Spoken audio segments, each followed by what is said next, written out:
యెహెజ్కేలు ప్రవక్త ద్వారా జీవం కలిగిన దేవుడు చెప్పిన మాట ఎన్నో అధ్యాయమా? 32వ అధ్యాయము 8వ వచనం. యెహెజ్కేలు ప్రవక్త ద్వారా చెప్తున్నాడు, నిన్ను బట్టి లేక ఇశ్రాయేలీయులారా మిమ్ములను బట్టి దేవుడు ఏం చేస్తున్నాడో తెలుసా?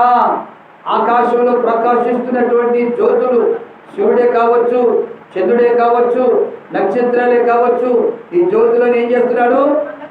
అంధకారము కమ్మజేస్తున్నాడు. రెండోది ఏమన్నాడు అక్కడ?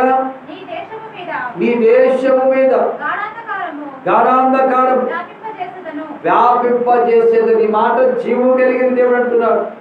నీ దేశము మీద, నీ కుటుంబం మీద, నీ పొలము మీద, నీ వ్యాపారము మీద, నీ మీద అంధకారము కలుగు చేస్తాను.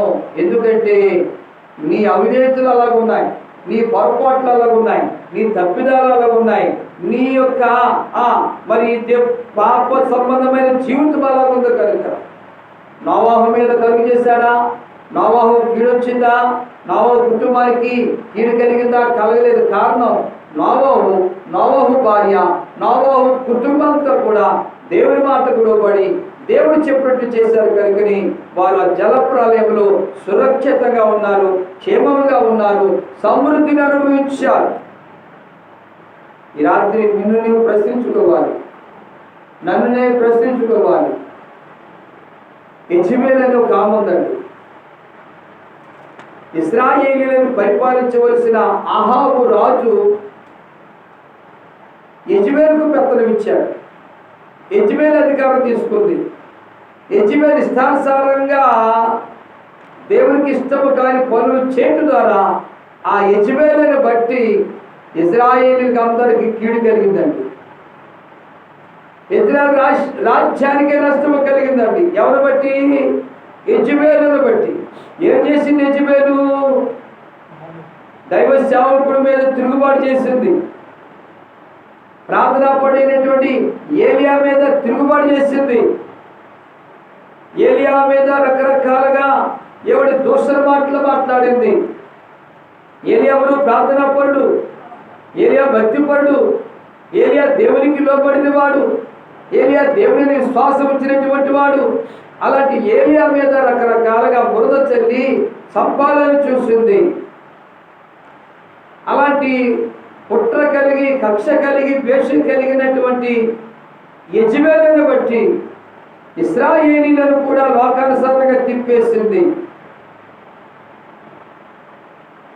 ఆ యెజెబెలును బట్టి దేవుడు ఇజ్రాయెల్ దేశంలో కీడు పంపించాడు, శత్రువులను పంపించాడు, కరువును పంపించాడు, నష్టాన్ని కలిగించాడు. కారణం యెజెబెలును బట్టి.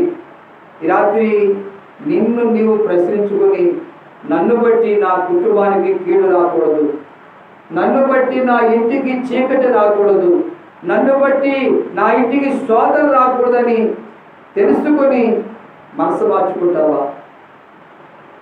ప్రవర్తన మార్చుకుంటావా? యెజెబెలును బట్టి కీడు వచ్చింది. నోవాహును బట్టి నోవాహు ఇంటికి ఆశీర్వాదం వచ్చింది. నోవాహు వలె దేవునికి లోబడతావా? నోవాహు వలె దేవుడు చెప్పింది చేస్తావా? నీవు సురక్షితంగా ఉంటావు, క్షేమంగా ఉంటావు, ఆశీర్వదించబడతావు. చూడండి, ఈ రాత్రి పరిశుద్ధాత్మ దేవుడు నిన్ను ప్రశ్నిస్తున్నాడు. ఆదామును బట్టి భూమి శపించబడిందండి. భూమి చక్కగా రాళ్ళగరువులు కాదు, సౌటి పొరలు కాదు, ముళ్ళ తుప్పలు కూడా కాదు.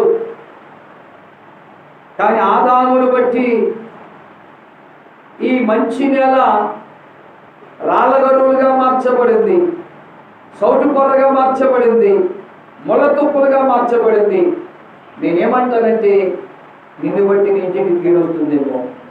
ఎక్కడ పడిపోయావో, ఎక్కడ తప్పిపోయావో, ఎక్కడ జారిపోయావో, ఎక్కడ తొలగిపోయావో, ఎక్కడ ఆత్మీయ జీవితాన్ని విడిచిపెట్టావో,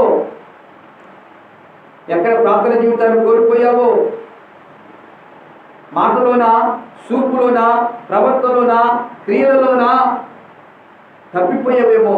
ఈ రాత్రి నిన్ను నువ్వు ప్రశ్నించుకో. నేను నోవాహువులో జీవిస్తాను, దేవుడు చెప్పింది చేస్తాను, దైవ సేవకుడు చెప్పింది చేస్తానని తీర్మానం చేసుకుంటే మళ్ళా నీ కుటుంబం పైన ఆయన ప్రకాశింపజేస్తాడు, వెలుగును దీవెన కలుగ చేస్తాడు. ఆదామును బట్టి నష్టం వచ్చింది, ఆదామును బట్టి భూమి శపించబడింది, ఆదామును బట్టి భూమిపై వడతొప్పులు వచ్చాయి. నిన్ను బట్టి ఆ వడతొప్పులనే కష్టాలు, శ్రమలు, ఆ వడతొప్పులనే శోధనలు, ఆ వడతొప్పులనే కరువులు, ఇబ్బందులు నిన్ను బట్టి నీ ఇంటికి రాకూడదు, నిన్ను బట్టి నీ ఇంటికి రాకూడదు. ఈ రాత్రి ఆత్మదేవుడు నీకు తెలియజేస్తున్నాడు. ప్రశ్నించుకో, ప్రశ్నించుకో. ఒకనొక దినమందు దేవుని ప్రజలారా మరి పరిశుద్ధ